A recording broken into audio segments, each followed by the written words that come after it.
బైబిల్లో అరిమతయి యోసేపు లాంటి తెగించినటువంటి వాళ్ళు ఎవరైనా ఉన్నారేమో బైబిల్లో మరికొంతమందిని చూద్దాం. బైబిల్లోనికి వెళ్ళిపోదాం.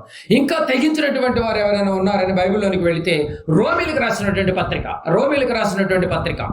16వ అధ్యాయం. బాగా గమనించాలి. రోమీలకు రాసినటువంటి పత్రిక 16వ అధ్యాయం 4వ వచనం 16వ అధ్యాయము 4వ వచనాన్ని ఒకసారి చూడండి. 16వ అధ్యాయము 4వ వచనం. పౌలు గారు అంటున్నాడు తెగింపు గురించి మాట్లాడుతూ పౌలు గారు అంటున్నాడు 16వ అధ్యాయం 4వ వచనం. రోమా సంఘానికి ఉత్తరాన్ని రాస్తుంటే ఆ ఉత్తరంలో ఒక ఫ్యామిలీని హైలైట్ చేసి మాట్లాడుతున్నాడు. ఆ ఫ్యామిలీ ఎవరు అంటే అకుల ప్రిస్కిల్లా. ఏమంటుంది బైబిల్ ఇక్కడ? వారు నా ప్రాణము కొరకు తమ ప్రాణములను ఇచ్చుటకైనను తెగించిరి. పౌలు గారు ఒక సేవకుడు కొరకు ప్రాణాలు ఇవ్వటానికి తెగించారంటండి. చూడండి, ప్రాణాలు ఇవ్వటానికే తెగించారంట అకుల ప్రిస్కిల్లాలో. పౌలు గారి కోసం తెగించారంట. సేవకునితో పాటు ఉండాలి, ఏమంటే పరిచర్య చెయ్యాలి నేను నా ఫ్యామిలీ అని తెగించారంట. ఏంటి అసలు ఇంతగా చెప్తున్నాడు? ఏమండి ఈరోజు భార్య అంటుంది భర్తను, ఏమండి ఎప్పుడైనా దేవుని పనిలో మన ఇద్దరం కలిసి ఉందాము అని ఏ భార్య భర్తలైనా డిస్కషన్ చేసుకుంటున్నారండి? బాగా గమనించాలి ఎక్కడైనా కూడా. కానీ ఇంట్లో ఏమండి అందరూ దేవుని కోసమే, ఇద్దరు దేవుని కోసం బ్రతకాలని తెగించుకున్నారంట. ఇక బతికితే దేవుని కోసం బ్రతుకుతామని అకుల ప్రిస్కిల్లా అండి. అసలు వీళ్ళ గురించి ఇంతగా తెగించారని పత్రికలో రాయబడిందంటే వీళ్ళు చేసిన త్యాగం ఏంటి ఒకసారి చూస్తారండి. అపోస్తల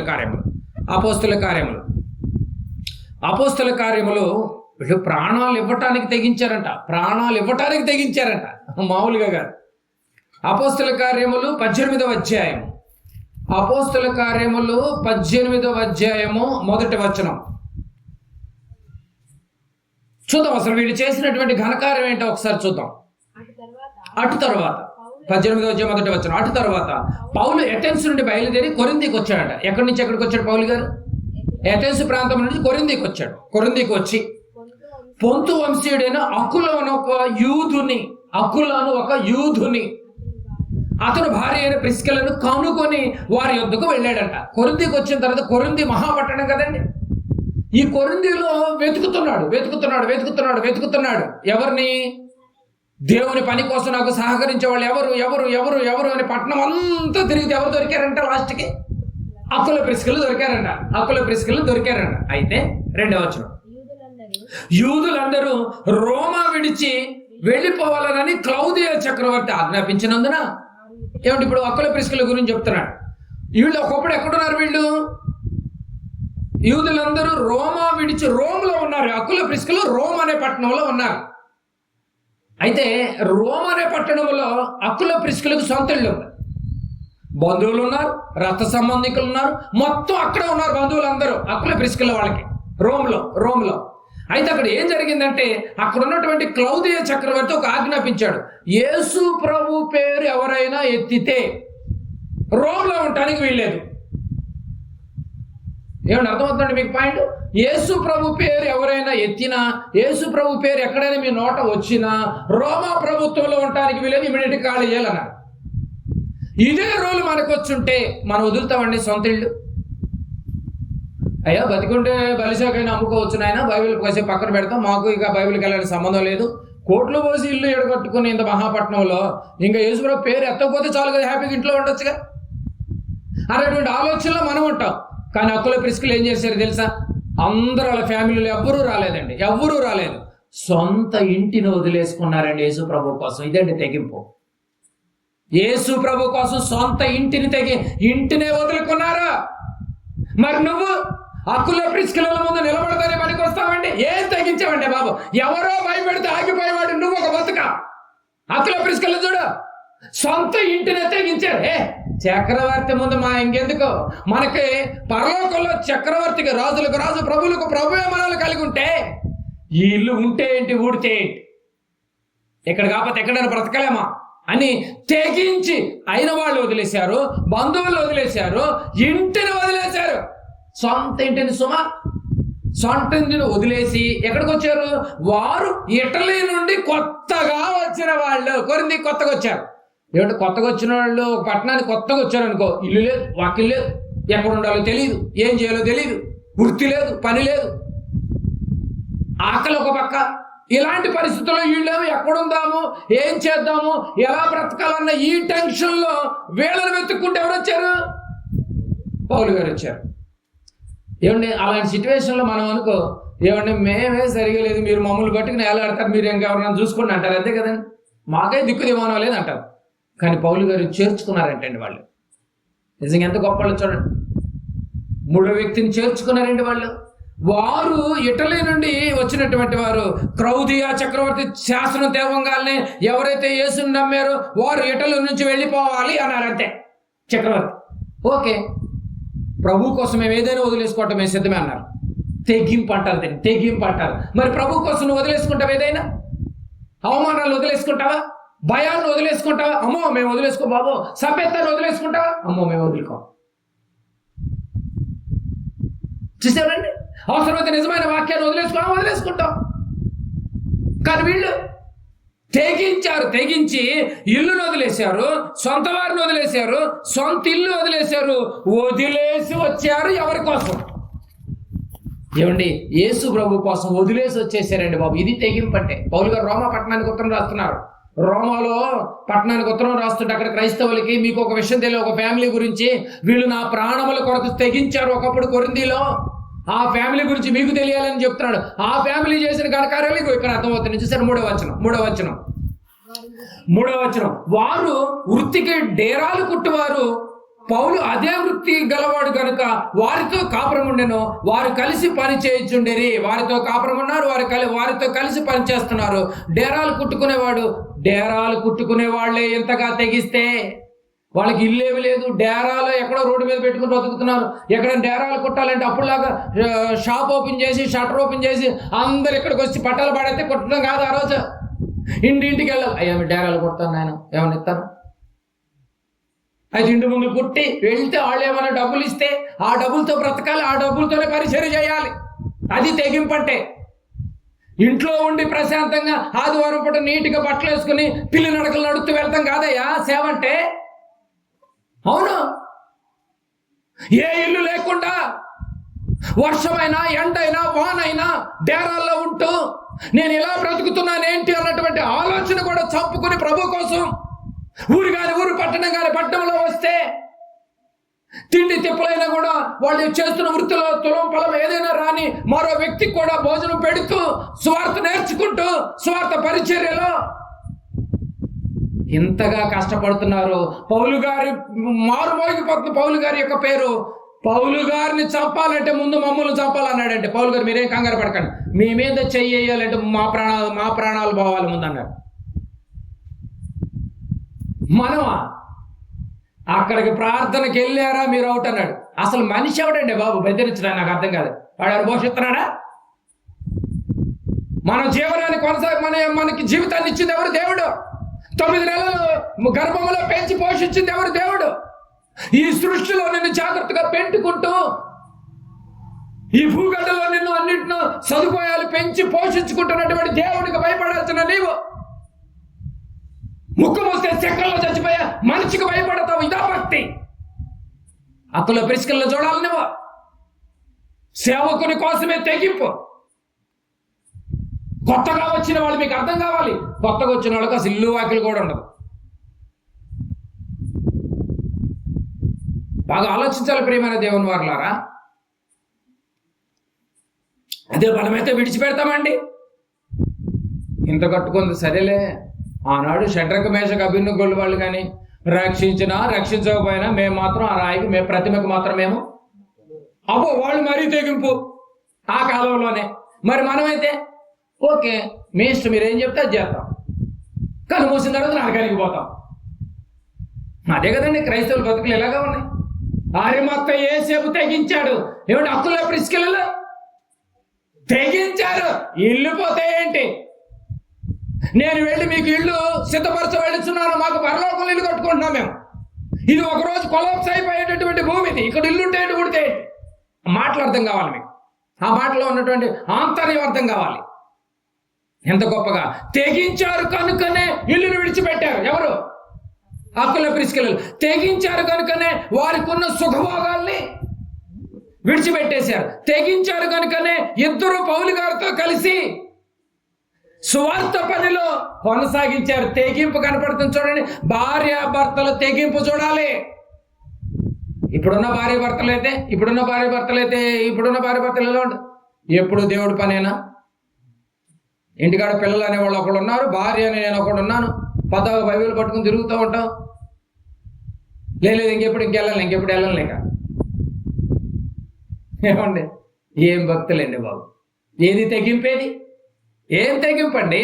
ఒకనాడు తెగింపు కలిగిన వ్యక్తిగా అరిమత్తయి యేసేపు కనపడితే, ఇగో ఈనాటికి వచ్చేసరికి అపోస్తల కార్యములు రోమీయులకు రాసిన పత్రిక దగ్గరికి వచ్చేసరికి అకుల ప్రిస్కిల్ల కనపడుతున్నారు. ఇటలీని విడిచిపెట్టినటువంటి వారు ప్రభు కోసం దేవుని పని చేస్తున్న వారు ఈ రోజు దేవుని కోసం ఏం తెగిస్తున్నారో చెప్పాలి. దేవునికి తెగించిన వాళ్ళు కావాలి తప్ప చేతగాని వాడు, అసమర్థుడు, సోమరి దేవుడికి అవసరం లేదు.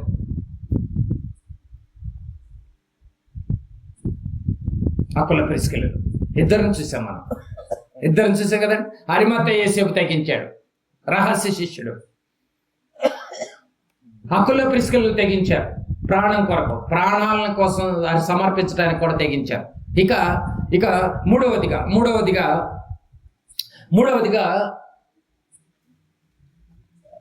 12 సంవత్సరాల నుంచి రక్తస్రావం కలిగినటువంటి స్త్రీ చాలా ఇబ్బందులు పడుతోంది. ఉన్న ధనమంతా పెట్టింది, హాస్పిటల్ చుట్టూ తిరుగుతోంది, ఏం పని అవ్వట్లేదు. చూద్దాం, ఆ సందర్భంలోకి వెళ్ళి చూద్దాం. మార్కు సువార్త 5వ అధ్యాయం. మార్కు సువార్త 5వ అధ్యాయం. మార్కు సువార్త 5వ అధ్యాయము 25 నుంచి. మార్కు సువార్త 5వ అధ్యాయం 25 నుంచి చూడండి.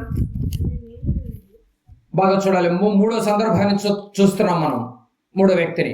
5వ అధ్యాయము 25 నుంచి చదువుకుందాం. 12 ఏళ్ల నుంచి రక్తస్రావ రోగము కలిగిన ఒక స్త్రీ ఉండేను. ఎన్ని సంవత్సరాల నుంచి అండి? రక్తం కంటిన్యూగా కారుతాం కదండి. ఎంత వీక్ అయిపోయి ఉంటుంది చూడండి పాపం. ఎంత బాధాకరమైనటువంటి విషయం అండి. ఉండేను. ఆమె అనేక వైద్యుల చేత ఎన్నో తిప్పలు పడింది. చాలా మంది డాక్టర్లను కలిసిందట. ఏ డాక్టర్ కూడా ఆపలేకపోయాడు, కంట్రోల్ చేయలేకపోయాడు, దాన్ని బంధించలేకపోయాడు.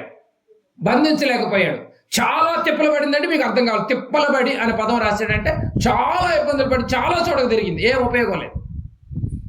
26వ వచనం. తనకు ఎంత తిప్పలు పడిందంటే తనకు కలిగినదంతయు అనందు చూడండి, ఉన్నదంతా పెట్టేసిందండి. ఏమండి? రోగం నయం అవ్వాలి కానీ తలైన తాకట్టు పెట్టేసి మేము 7వ చోటు తీసుకొస్తాం అంటారు డాక్టర్తో కదండి. అదే పని చేసింది. తనకు కలిగినదంతయు అనందు చూడండి, కలిగినదంతయు ఏమో చేసి ఎంత మాత్రమును ప్రయోజనము లేక మరింత సంకటపడాను. ఉన్నదంతా ఖర్చు పెట్టింది. డాక్టర్ల దగ్గరికి వెళ్ళి ఇక డాక్టర్లు అయిపోయారు. ఉన్నదంతా కూడా అయిపోయింది. మొత్తం 2 ఖాళీ అయిపోయింది. డాక్టర్లు ఖాళీ అయిపోయారు, మొత్తం ఎవరు లేరు ఇక నయం చేసేటోళ్ళు. మొత్తం ఉన్న డబ్బు అంతా అయిపోయింది. కానీ రక్తం మాత్రం అలా కారుతూనే ఉందండి పాపం ఒక స్త్రీకి. 27వ వచనం. ఆమె యేసును గురించి విని, ఒకరోజు యేసు ప్రభు గురించి విందంట. విని నేను ఆయన వస్త్రములు మాత్రము ముట్టిన బాగుపడుతును అనుకొని జనసమూహములో ఆయన వెనకకు వచ్చి ఆయన వస్త్రము ముట్టెను. ఒకరోజు మీటింగ్కి వెళ్ళింది యేసు ప్రభు. జనసమూహంలో కూడా నడుస్తున్నాడు. ఫుల్ క్రౌడ్, పబ్లిక్ ఫుల్ ఉన్నారు. నేను ఎలాగైనా వెళ్ళి ఇన్ఫర్మేషన్ తీసుకుంది. యేసు ప్రభుని తాకితే చాలు, యేసు ప్రభుని తాకితేనే వస్త్రాలు తాకితేనే, ఆయన వస్త్రపు చెంగు ముట్టితే చాలు స్వస్థత అన్నటువంటి ఆలోచన మైండ్లో పడిపోయింది. ఆ స్త్రీ బయలుదేరింది. ఏమండి? జన సమూహములో నిజంగా రక్తం కారుకుంటూ వెళుతుంటే పాపం ఎంత తెగించి వెళ్ళిందండి. ఒకసారి గమనించండి అసలు కదండి. అది చూస్తే ఎట్లా ఉంటుందండి చూసేవాళ్ళకి కూడా. ఆ సిచ్యువేషను అసహించుకునే సిచ్యువేషను, బాధాకరమైనటువంటి సిచ్యువేషన్. ఆ బాధ ఎవరికి చెప్పుకోదామని తీరేది కాదు అది. అలాంటి సిచ్యువేషన్లో పాపం తెగించి వెళ్ళింది. ఆమె యేసును గూర్చి విని నేను ఆయన వస్త్రములు మాత్రము ముట్టిన బాగుపడుతున్నాను. జనసమూహంలో ఆయన వెతక వచ్చి మొత్తానికి వస్త్రాలు ముట్టింది. 29వ వచనం. వెంటనే 7 వారాల తర్వాత కాదు, హలో 7 వారాల తర్వాత భక్తుల్లాగా అమ్మా 7 వారాలు నువ్వు తీసుకురావాలమ్మా, మరి ప్రార్థన చేసుకుని వెళ్ళాలి అనేది కాదు ఇక్కడ. వెంటనే అసలు ఇలాంటి వచనాల దగ్గర తేలిపోతారు పాపం ఇలాంటి దొంగ భక్తులంతా, స్వస్థత వరాల భక్తులంతా కదండి. వెంటనే ఆమె రక్తధార కట్టెను, వెంటనే ఆన్ ది స్పాట్ ఆగిపోయిందట. ఎంత షాక్ అయి ఉంటుందండి, ఆశ్చర్యపోయి ఉంటుందండి నిజంగా ఆ స్త్రీ. వెంటనే రక్తధార కట్టెను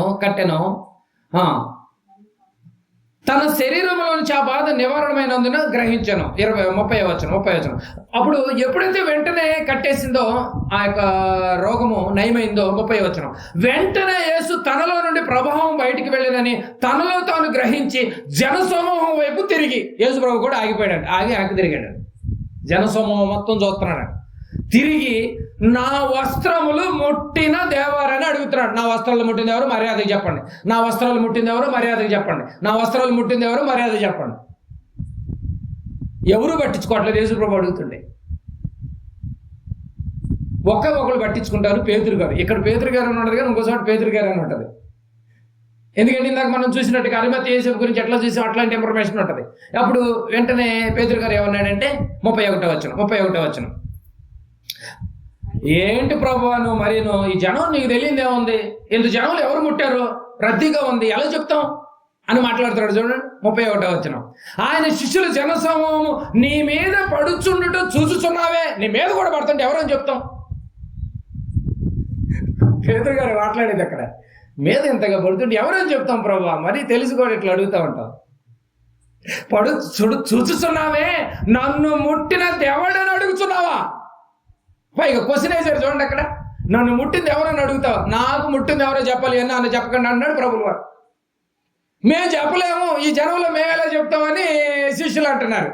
ప్రశ్నలు జరుగుతున్నాయి చూడండి, అనిరి మేము చెప్పలేం, ఈ జనసమూహంలో ఎవరు వేసారో ఎవరు ముట్టుకున్నా మాకేం తెలుసు. ఇక్కడ మీరు పాయింట్ క్యాచ్ చేయాలి.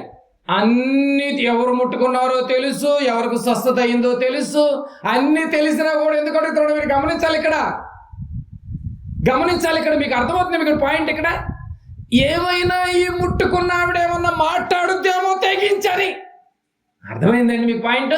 ఎవరు మాట్లాడతలేదు ఇక్కడ, శిష్యుల ఈ క్రౌడ్ చూస్తే మాకేట తెలుస్తుంది అంటారు. జనసమూహం చూస్తే జనాలు ఎవరు మాట్లాడుతా లేదా చూసారండి.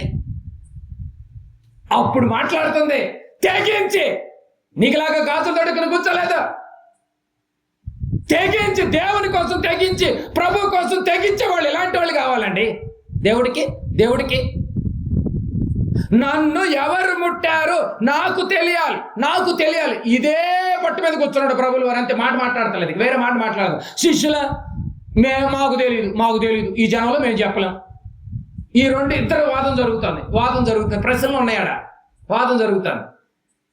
32 తెలిసి కూడా ఎందుకు అడుగుతున్నాడంటే నీకు అర్థం కావాలి. ఇప్పుడు ఇక విషయం అర్థం కావాలి. ఇక్కడ 32వ వచనం, ఆ కార్యము చేసిన ఆమెను కనుగొనవలెనని ఆయన చుట్టూ చూశాడు. ఇప్పుడు ఈ కార్యం ఎవరికి జరిగిందో నేను ఇప్పుడు చూడాలి, నాకు తెలియాలి అని చెప్పి అడుగుతున్నాడు. అప్పుడు ఆ స్త్రీ తెగించిందండి, ప్రభు కోసం తెగించింది. నేను దేవుని కోసం ఇంతగా నేను స్వస్థత పొందితే, దేవుని కోసం ఇంతగా నేను నయమైతే నేను ఇలాంటప్పుడు మాట్లాడిపోతే మోగదానిలోకి వెళ్ళిపోతే ఇంకేముంది, దేవునికి ఇంత బెనిఫిట్ పొందితే. బాగా గమనించాలి, ఇవన్నీ మన బాప్తీసానికి కూడా కనెక్ట్ అవుతుంది. చూడండి, నువ్వు కూడా ఒకప్పుడు పాపంలో ఉంటే, ఏమంటే భయంకరమైనటువంటి సిచ్యువేషన్లో పడి ఉంటే, చచ్చిన వాడిగా పడి ఉంటే, నేను నా యొక్క కుమారుని రక్తం ద్వారా నేను కాపాడినటువంటి నువ్వు కాముగా మోగోళ్ళకి వెళ్ళిపోయి తిరుగుతానంటే ఎట్లా? దేవుడి కోసం ఏం చేస్తున్నావు అని అడుగుతున్నట్లేదు. మాట్లాడవా నా కోసం నీతిగా న్యాయంగా బ్రతకవా నువ్వు? అరిమత్తయి యేసేపును చూడు, రహస్యంగా ఉన్నవాడు ఎంతగా తెగిస్తే, హక్కుల ప్రిస్కుల ప్రాణాలకే తెగిస్తే ఉన్నదంతా వదిలేసుకున్నారు ప్రభు కోసం, నా కోసం. నువ్వేం వదులుకున్నావయ్యా?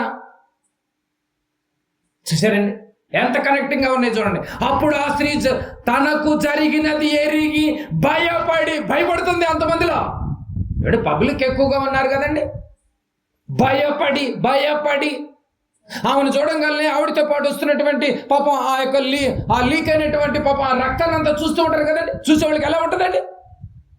అమ్మో ఈ స్త్రీ ఎలా ఉందా అన్నటువంటి పరిస్థితులు ఉంది. అందుకే భయపడుతుంది చెప్పడానికి కూడా. అయినప్పటికీ కూడా ఏం చేసింది? తెగించి భయపడి వణుకుచూ వచ్చి, ప్రభు అంటే వణుకుతుందండి.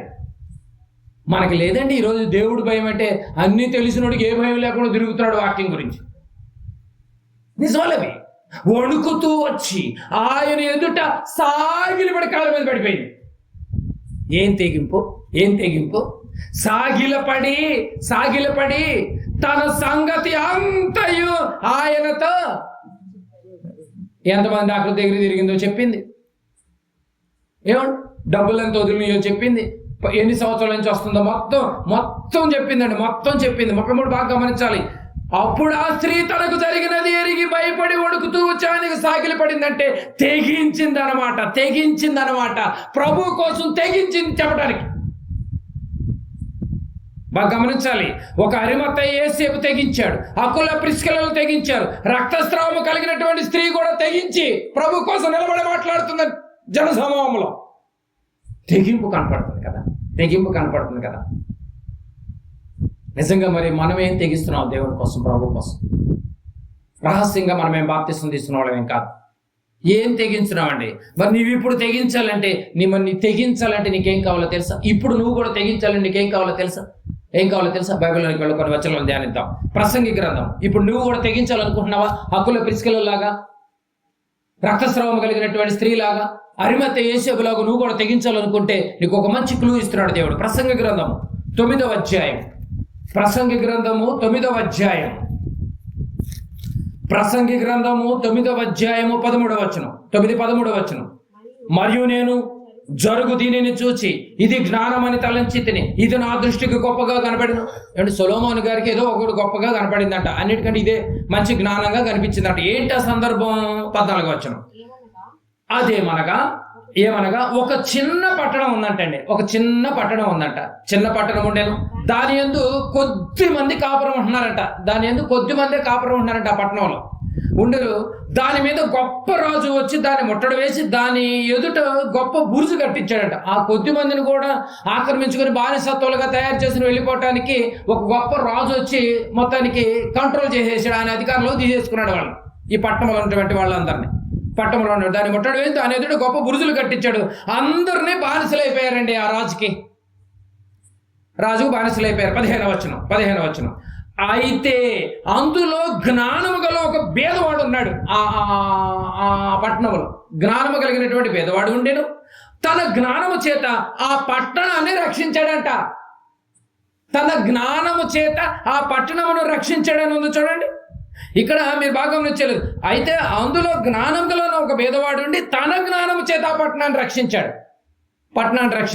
ఇక్కడ జ్ఞానము కలిగిన భేదవాడు తన పట్టణాన్ని కాపాడుకుంటున్నాడు. పాయింట్ మీరు క్యాచ్ చేయాలి. ఇక్కడ జ్ఞానము కలిగిన అనేటువంటి వాడు భేదవాడైనప్పటికీ కూడా జ్ఞానం కలిగి ఉంటే అతనే ఎంతగా పట్టణాన్ని కాపాడుకుంటుంటే ఈరోజు నువ్వు తెగించి నీవు పట్టణం పక్కన పెట్టు, గ్రామాన్ని పక్కన పెట్టు, ఎక్కువ మాట్లాడితే ఇంటి కుటుంబాన్ని కూడా పక్కన పెట్టు, నిన్ను నీవు కాపాడుకుంటున్నావా? భేదవాడు జ్ఞానంతో పట్టణాన్ని కాపాడితే ఇప్పుడు అట్లీస్ట్ చివరికి నిన్ను నీవు కాపాడుకుంటున్నావా? ఇంకేమైనా జ్ఞానం ఉంటే కొద్ది మందినైనా, లోకంలో కొంతమందినైనా నువ్వు కాపాడుతున్నావా? చెప్పాలి. కాపాడుతున్నారండి? చెప్పండి.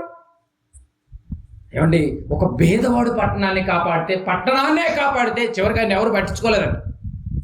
ఆయన అనుకున్నాడు, నాకు మనుషులు మెప్పే అవసరం లేదు, దేవుడు మెప్పు ఉంటే చాలు అని చెప్పేసి అతను అనుకున్నాడు. కానీ మనకైతే అన్ని మనుషులు మెప్పే కావాలి.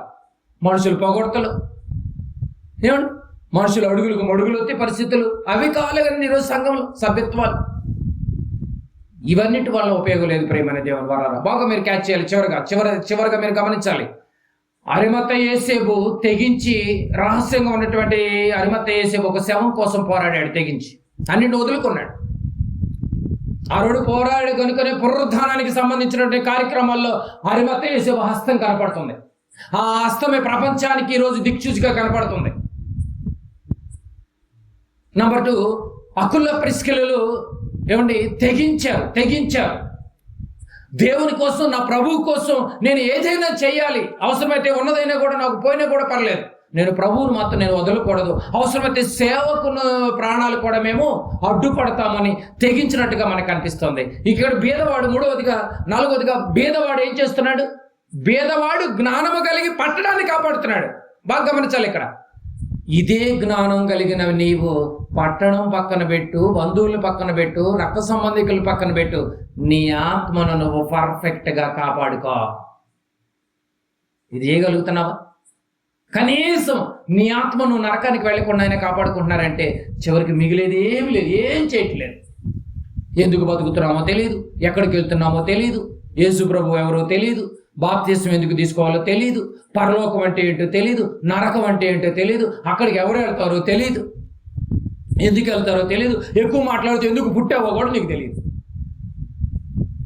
అజ్ఞానంగా ఒకవేళ నువ్వు ఇంకా బ్రతికితే చివరికి నిన్ను నువ్వు కూడా కాపాడుకోలేని పరిస్థితి. అయితే భేదవాడిని ఒకసారి చూడు, పట్టణాన్ని కాపాడు. భేదవాడు కావచ్చు. దేవుడు జ్ఞానం నీ దాకా వస్తే, నా దాకా వస్తే, వచ్చినటువంటి జ్ఞానంతో నిజంగా నువ్వు ఎంత గొప్పగా బ్రతకాలి. నిన్ను కాపాడుకో, నీ భార్యని కాపాడుకో, నీ కుటుంబాన్ని కాపాడుకోలేని పరిస్థితిలో ఒకవేళ నువ్వు ఉన్నావేమో, అయితే ఈ భేదవాడిని చూడు. జ్ఞానం కలిగి పట్టణాన్ని కాపాడాడు. ఫిలిప్పీలకు రాసినటువంటి పత్రిక చివరగా ఫిలిప్పీలకు రాసినటువంటి పత్రిక 1వ అధ్యాయం 21వ వచనం కూడా చూడండి. ఫిలిప్పీలకు రాసినటువంటి పత్రిక పౌలు గారి గురించినటువంటి సందర్భంలో ఫిలిప్పీలకి ఒక లేఖ రాస్తున్నాడు. ఫిలిప్పీలకు రాసినటువంటి పత్రిక 1వ అధ్యాయం 21వ వచనాన్ని చూడాలి, చదువుకుందాం. 21వ వచనం పౌలు గారు అంటున్నాడు, నా మట్టుకైతే బ్రతుకుట క్రీస్తే, సావైతే లాభం. నా మట్టుకైతే బ్రతుకుట క్రీస్తే, సావైతే లాభం అంటున్నాడు పౌలు గారిలో ఒక తెగింపు ఉంది. నేను చనిపోవటానికైనా సిద్ధమే అంటున్నాడు. నా మట్టుకైతే నేను తెగింపు కనపడుతుంది చూడండి ఇక్కడ. ఎందుకంటే నా మట్టుకైతే బ్రతుకుట క్రీస్తే అంటే క్రీస్తు కోసం నేను ఎంతగానైనా కూడా నేను తెగిస్తాను, అవసరమైతే చావు కోసమైనా కూడా నేను తెగిస్తాను. ఆ చావే నాకు, అలాంటి గొప్ప చావే నాకు లాభంగా నాకు కనిపిస్తుంది అంటున్నాడు. ఇవన్నీ నిజంగా మీరు గమనించాలి. ఇప్పటి వరకు విన్నటువంటి మాటలను బట్టి వీరందరూ ఎందుకు తెగించారో తెలుసా అండి? వీరందరూ ఎందుకు తెగిస్తున్నారో తెలుసా? యేసు మన కోసం తెగించాడు. ఒకరోజు పరలోకంలో నుంచి దిగి రావటం అంటే తెగింపు కాదా అండి? ఈ లోకానికి వచ్చి ఏదో గొప్ప ఇంట్లో బ్రతకటం కాదండి. ఒక పేదవాళ్ళ ఇంట్లో, వడ్రంగి పని చేసే వాళ్ళ ఇంట్లో, ఏదో 1-2 రూములు ఉన్నటువంటి ఇంట్లోనే గొప్ప ఫ్యామిలీ ఇంట్లో బ్రతకాలి. ఈ మట్టి లోకంలోనికి రావటం అంటే మామూలు విషయం అండి. పరలోకం నుంచి భూమి మీదకి రావటం అంటే తెగించొచ్చాడు. నీకు మా కోసం ఎంతగా పరలోకం నుంచి తెగించు నువ్వు వస్తే, మీకోసం భూమి మీద మేము ఏం చేయలేమా? ఏం తెగింపండి అరిమత చేశారు. అకుల ప్రిస్కిల్ అంటున్నారు, పరలోకం నుంచి ఈ లోకానికి మా కోసం ఎందుకు వస్తే, మా ప్రాణాలను రక్షించడానికి నీ కుమారుడిని ఎక్కడికి పంపిస్తే, ఆ కుమారుడి కోసం మేము కనీసం ఇదిగో మాట కోసం మేము పడుకోకుండా చక్రవర్తి వెళ్ళిపోమన్నప్పుడు మేము అక్కడ ఉంటే మాకు ఇంకా మేమేం తెగించినట్టు? నువ్వేం తెగిస్తున్నావు అని అడుగుతున్నారు. అదే కనపడుతుంది చూడు. మన కోసం ఎంత శ్రమ పడితే ఏమండి, ఒక స్టెప్ని తెగించాడు ప్రభు కోసం ఒక స్టెప్ని తెగించాడు. ఒక యాకోబు తెగించాడు, ఖడ్గంతో చంపబడ్డాడు. ఎవరు దేనికోసం తెగిస్తున్నారో చెప్పండి ఈరోజు? ఎవరు దేనికోసం తెగిస్తున్నారు? లోకల్ వాటి కోసం ఏదైనా తెగించి ఎక్కడికైనా వెళ్ళిపోతారు. కానీ ప్రభువు కోసం, ప్రభు పరిచర్య కోసం, స్వార్థ పరిచర్య కోసం 1 గంట కూడా కూర్చొని వెళ్ళలేనటువంటి నీవు తెగించావా?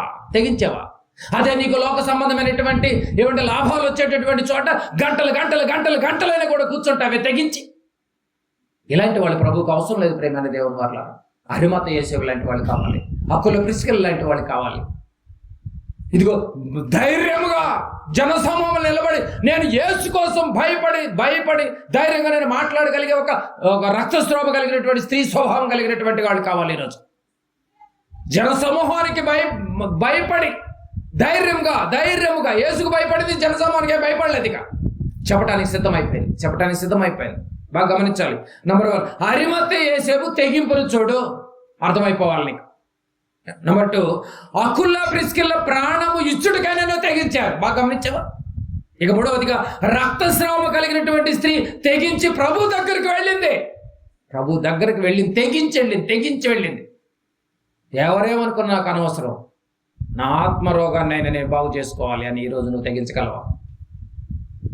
ఇక 4వదిగా భేదవాడైనటువంటి జ్ఞానం కలిగిన వాడు తెగించి పట్టణాన్ని కాపాడుకున్నాడు.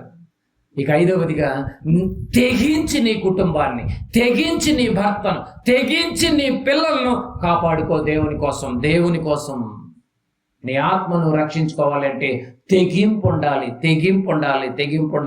దేవుని కోసం నువ్వేం తెగిస్తున్నావో చెప్పి రాత్రి వీళ్ళందరినీ ముందు పెట్టి మరీ అడుగుతున్నాడు.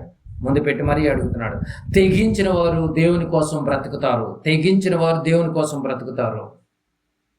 ఏమండి, ఈరోజు నీవు తెగించి దేవుని కోసం ఏం చేస్తున్నావో నిన్ను నువ్వు పరిశీలించుకో.